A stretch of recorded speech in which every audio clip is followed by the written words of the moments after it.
सूरह अल-माइदा आयत नंबर 110। जबकि अल्लाह अरशाद फरमाएगा कि ए ईसा इब्ने मरियम, मेरा इनाम याद करो जो तुम पर और तुम्हारी वालदा पर हुआ है, जब मैंने रूहुल कुद्स से ताईद कर दी।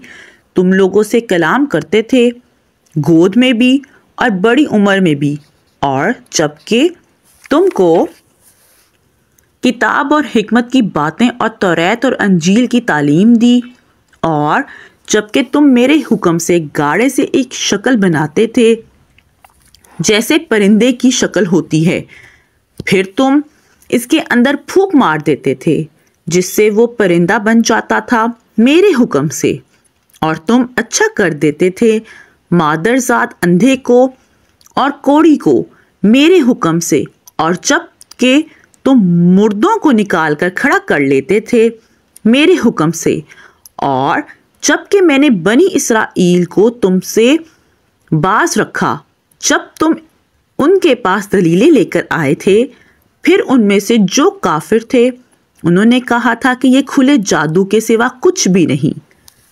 और जब मैंने हवारियों को हुक्म दिया कि तुम मुझ पर और मेरे रसूल पर ईमान लाओ, उन्होंने कहा हम ईमान लाए और आप गवाह रहिए कि हम पूरे फर्माबरदार हैं। वो वक्त याद के काबिल है जबकि हवारियों ने अर्ज किया, ए ईसा इब्ने मरियम, क्या आपका रब ऐसा कर सकता है हम पर आसमान से एक खवान नाजिल फरमा दे? आपने फरमाया कि अल्लाह से डरो अगर तुम ईमानदार हो। और वो बोले कि हम ये चाहते हैं कि आप उसमें से खाएं और हमारे दिलों को पूरा इत्मीनान हो जाए, हमारा ये यकीन और बढ़ जाए कि आपने हमसे सच बोला है और हम गवाही देने वालों में से हो जाएं। ईसा इब्ने मरियम ने दुआ की, ए अल्लाह, ए हमारे परवरदिगार, हम पर आसमान से खाना नाजिल फरमा कि वो हमारे लिए, यानी हम इनमें से जो अव्वल हैं और जो हमारे बाद हैं, सब के लिए एक खुशी की बात हो जाए और तेरी तरफ से एक निशान हो जाए, और तू हमको रिस्क अता फरमा दे, और तू सब अता करने वालों से अच्छा अता करने वाला है। अल्लाह ताला ने फरमाया कि मैं वो खाना तुमको नाजिल करूंगा, फिर जो शख्स तुम में से इसके बाद कुफर करेगा तो मैं इसको ऐसी सजा दूंगा कि वो सजा दुनिया जहां वालों में से किसी को ना दूंगा। और वो वक्त भी काबिल जिक्र है जब अल्लाह ताला फरमाएगा कि ए ईसा इब्ने मरियम, क्या तुमने इन लोगों से कहा था कि मुझे और मेरी माँ को भी अल्लाह के अलावा माबूद इकरार दे लो? ईसा अर्ज करेंगे कि तू पाक है, मुझे किसी तरह लायक ना था कि मैं ऐसी बात कहता जिसके कहने का मुझे कोई हक नहीं। अगर मैंने कहा होगा तो तुझे इसका इल्म होगा, तू तो मेरे दिल के अंदर की बात भी जानता है, और जो कुछ तेरे नफ्स में है मैं इसको नहीं जानता।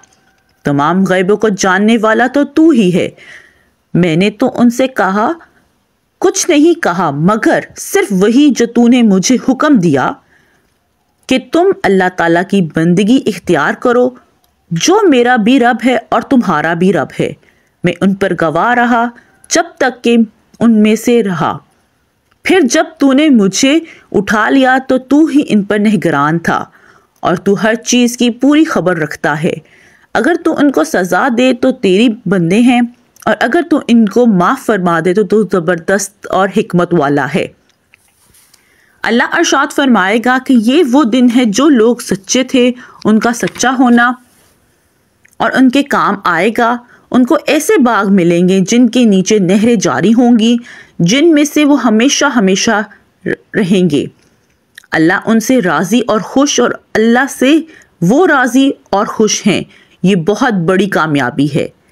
अल्लाह ही की सल्तनत आसमानों की और ज़मीन की और उन चीज़ों की जो उनमें मौजूद है, और वो हर शय पर पूरी कुदरत रखता है।